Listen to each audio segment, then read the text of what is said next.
Sydney. Oke, di video kali ini aku ingin share buat teman-teman 5 hal yang kamu siapkan dari sekarang sebelum datang sekolah di Sydney. Karena sekolah di Sydney bukan hal yang gampang. Ya, bukan hal yang gampang. Apalagi kalau kamu harus sekolah sambil bekerja. Dan lebih sadisnya lagi, kalau kamu harus sekolah, kerja, dan harus menghidupi diri kamu sendiri di sini, membiayai uang sekolah kamu di sini, itu hal yang benar-benar wow. Karena aku rasain banget. Aku bukan sekolah, aku tidak sekolah, suami gue yang sekolah. Aku cuma bantu cari uang untuk biaya sekolahnya dia. Itu sih, aku ngomong gini aja gue udah rasa capeknya langsung muncul. Karena uang sekolah yang cukup mahal. Terus apa-apa aku ngurusin sendiri, jauh dari keluarga. Terus juga nggak ada yang support dari Indonesia. Orang tua hanya sibuk di kebun, hanya cukup untuk mereka hidup sendiri di sana. Jadi nggak bisa mensupport kita di sini. Jadi hanya aku dan suami yang kerja gila-gilaan untuk biayain uang sekolahnya dia dan juga biaya hidup kita di sini. Karena biaya hidup di sini bukan biaya yang murah. Ya, kita bayar tempat tinggal, kita bayar kos, itu bayarnya setiap minggu. Tarik napas dalam-dalam, tarik napas panjang-panjang. Karena di Indonesia mungkin kalau kita bayar kos tiap bulan itu kita masih punya jeda waktu untuk bernapas gitu. Lah, kalau ini kita bayar kos tiap minggu, ngebayangin aja kita ngebayar hari Senin, terus udah Selasa, udah Rabu, udah Kamis, udah Sabtu, udah Minggu, udah Senin lagi.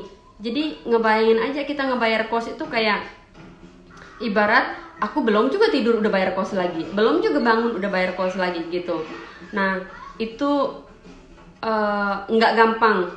Terus bayar uang sekolah. Nah, bayar uang sekolah di sini dulu suami aku tiap 4 bulan. Itu juga greget banget. Karena apa? Karena ngebayar uang sekolah, ngebayar rent, terus biaya hidup kita di sini itu nggak gampang, teman-teman. Belum lagi suami gue harus kayak persiapkan diri benar-benar sekolah. Karena dimana kalau misalnya dia pas, dia nggak pas, dia nggak lolos gitu. Apa ya namanya? Kalau dia fail, bahasa Inggrisnya gitu ya. Kalau bahasa Indonesianya gagal, sorry. Jadi kalau misalnya dia gagal, dia harus ulangin lagi dan itu artinya gue harus bayar lagi. Jadi ngebayang aja gue kayak mamanya suami gue gitu. Jadi gue yang ngotot suruh suami gue harus belajar supaya kamu nggak gagal, supaya kita nggak bayar 2 kali. Dan ya, suami gue gagal 2 kali dan kita harus bayar double lagi 2 kali. Ngebayangin teman-teman kalau misalnya kamu udah bayar uang sekolah mahal-mahal, terus kamu gagal, kamu bayar ulang lagi gitu. Itu sih benar-benar menyita waktu, tenaga, pikiran, dan semuanya. So, 5 hal ini aku ingin share buat teman-teman. Mudah-mudahan bermanfaat untuk kamu yang mau datang sekolah di Sydney. Oke, kita langsung aja. Yang pertama, persiapan bahasa Inggris yang baik. Ya, karena dengan kamu punya skill bahasa Inggris yang baik, di sekolah kamu bakal benar-benar mengerti, memahami apa yang dosen katakan atau juga dari tugas kamu. Jadi dengan kamu bisa bahasa Inggris yang bagus, mengerjakan tugas adalah cara yang gampang kalau kamu sudah kuasai bahasa dengan baik. Karena suami aku pun bisa bahasa Inggris dari kecil sampai sini karena tidak disiplin, ya gagal juga. Akhirnya kita bayar sekolah double gitu. Oke, so itu dia yang pertama, bahasa Inggris. Terus yang kedua, uang. Mungkin kamu harus siapkan uang dari Indonesia sebelum kesini. Jadi mulai dari sekarang kalau memang niat untuk sekolah di Sydney, persiapkan uang. Memang mungkin ya, ini untuk kamu yang berasal dari keluarga yang memang tidak berduit gitu atau kurang berduit gitu. Beda sama orang yang memang punya uang banyak, ya datang ke Sydney, datang aja. Toh keluarga di kampung atau di Indonesia mensupport kirim uang terus tiap minggu atau tiap bulan, itu bukan hal yang repot bagi mereka. Nah, untuk kamu yang nanti mau kuliah di sini dengan keuangan pas-pasan di Indonesia, persiapkan dari sekarang agar saat kamu sampai di Sydney kamu punya pegangan sedikit. Jadi nggak harapin harus kerja agar bisa makan, harus kerja agar bisa bayar kos-kosan, nggak segitunya gitu. Karena aku sama suami gue, kita sampai seperti itu. Kita kerja gila-gilaan agar bisa bayar kos, kerja gila-gilaan agar bisa bayar uang sekolah. Ya, yang kedua, persiapkan uang sebaik mungkin sebelum kesini. Oke, terus yang ketiga, mental. Siapkan mental baik-baik untuk datang sekolah di Sydney, karena sekolah di Sydney bukan hal yang gampang, bekerja di Sydney juga bukan hal yang gampang. Terus karena apa? Di sini kita harus kayak benar-benar mental kuat, karena kita datang ke Sydney untuk bayar tempat tinggal aja. Kita bayarnya per minggu, dan itu mustahil kalau kamu bisa tinggal di Sydney di rumah sendirian, nggak bisa. Karena aku lihat di sini anak-anak orang tajir pun mereka juga share sama teman gitu, anak-anak orang kaya gitu. Aku lihat mereka share sama teman, apalagi kita dari keluarga yang biasa-biasa, udah pasti kita harus share gitu. Nah biasanya di sini anak-anak Indonesia satu kamar itu ada yang 3 orang, ada yang 4 orang, ada yang 2 orang, jarang yang sendiri. Yang sendiri mungkin kayak bener-bener tajir gitu, yang beasiswa gitu mungkin. Tapi sampai sekarang gue belum lihat anak-anak yang tinggal di kamar sendirian di city. Ada sih yang di suburb yang jauh dari train station, jauh dari bus, itu mereka tinggal satu kamar sendiri, ada. Tapi kalau misalnya kamu tinggal di city biar gampang kemana-mana, ada train, ada bus, ada tram, itu tempat tinggal benar-benar mahal, dan kita harus share sama orang lain di dalam rumah, apalagi di dalam kamar. Karena satu kamar aja bisa harganya 4 juta guys per minggu. Masa kita sedekah banget gitu ngebayar 4 juta per minggu, $400 per minggu hanya satu kamar untuk tidur doang, toh tiap hari juga kita pergi kerja gitu. Nah biasanya di sini anak-anak Indonesia pasti share. Nah kadang juga kamu harus tidur di living room, karena di sini living room pun juga dibikin kamar sama orang-orang di sini gitu. Jadi sama orang-orang memang yang sewa properti, mereka living roomnya gitu, ruang tamunya gitu, jadi kita bisa sewa di situ. Biasanya dipasang harga 150, 130, 120 gitu. Itu kalau misalnya udah agak besar sedikit kamu sendiri, udah pasti dipatokan harga 150.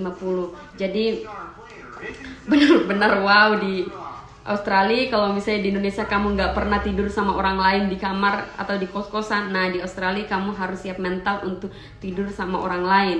Karena kalau kamu udah tidur sama orang lain, udah pasti kamar kamu, tempat tidur kamu harus selalu rapi, sampah tidak boleh kamu buang sembarangan, handuk tidak boleh kamu taruh sembarangan, karena kalau sampai isi satu komplain ke owner, udah kamu diusir.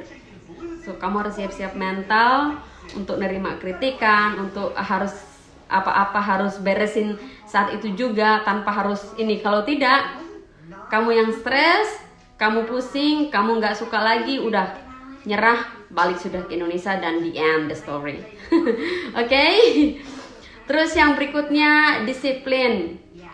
Nah disiplin yang aku maksud di sini adalah kalau memang udah waktunya libur, gunakan waktu sebaik mungkin untuk belajar. Kalau memang udah kerja, kerjalah tepat waktu, karena di sini contohnya kerja jam 9, kalau kamu sampai sana pas jam 9 berarti kamu udah telat. Karena kalau di sini kerja kita dibayar per jam, setiap menit ada harganya.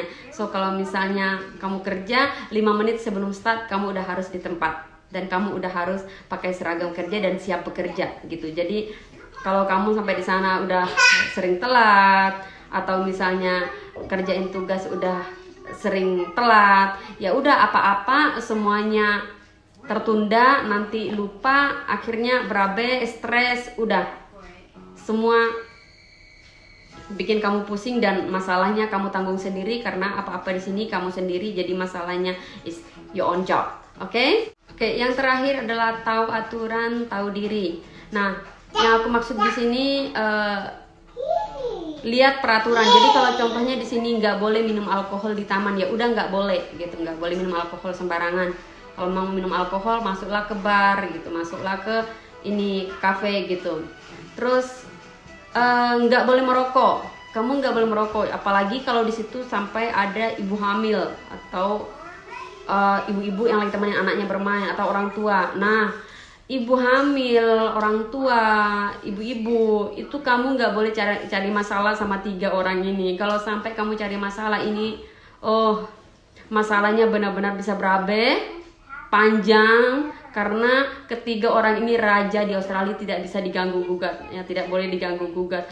Contohnya kayak di bus, Kamu lihat di situ tempat ibu hamil ya, jangan duduk. Kalau memang kamu duduk, boleh duduk. Kalau lihat ibu hamil, orang tua langsung cepat-cepat bangun tanpa harus ditegur orang lain. Kalau tidak, itu bisa jadi masalah yang panjang. Oke, so pastikan kamu tahu aturan, tahu diri.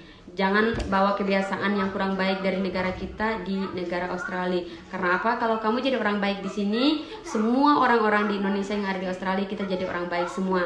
Kenapa aku kayak yakin banget kalau kita tahu aturan di luar negeri, kita pasti nyaman, kita pasti aman, tentram, damai. Aku percaya itu karena aku merantau udah hampir almost 20 tahun aku merantau, nggak pernah ada masalah sedikit pun sama orang.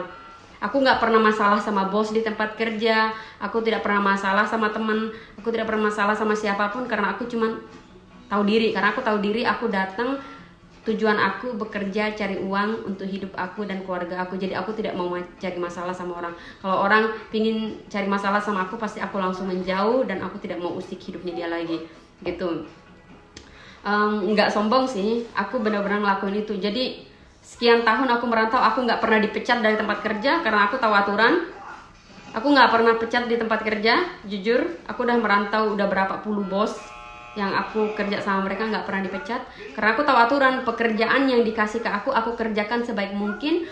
Aku kerjakan karena memang pekerjaan itu harus dikerjakan, bukan karena ingin dipuji, bukan karena ingin disanjung. Aku memang mau bekerja untuk mendapatkan hasil yang baik sehingga aku dibayar juga dengan bayaran yang baik gitu. Itu aja tujuan aku. Jadi nggak pernah dipecat, nggak pernah diinin, nggak pernah ketemu bos yang jahat. Karena apa? Karena kalau kita jadi orang baik, kita jadi orang yang tahu aturan, tahu tempat, tahu diri, nggak bakal bos jahat sama kita gitu. Jadi kalau kita brengsek pasti dapat juga hal yang nggak baik.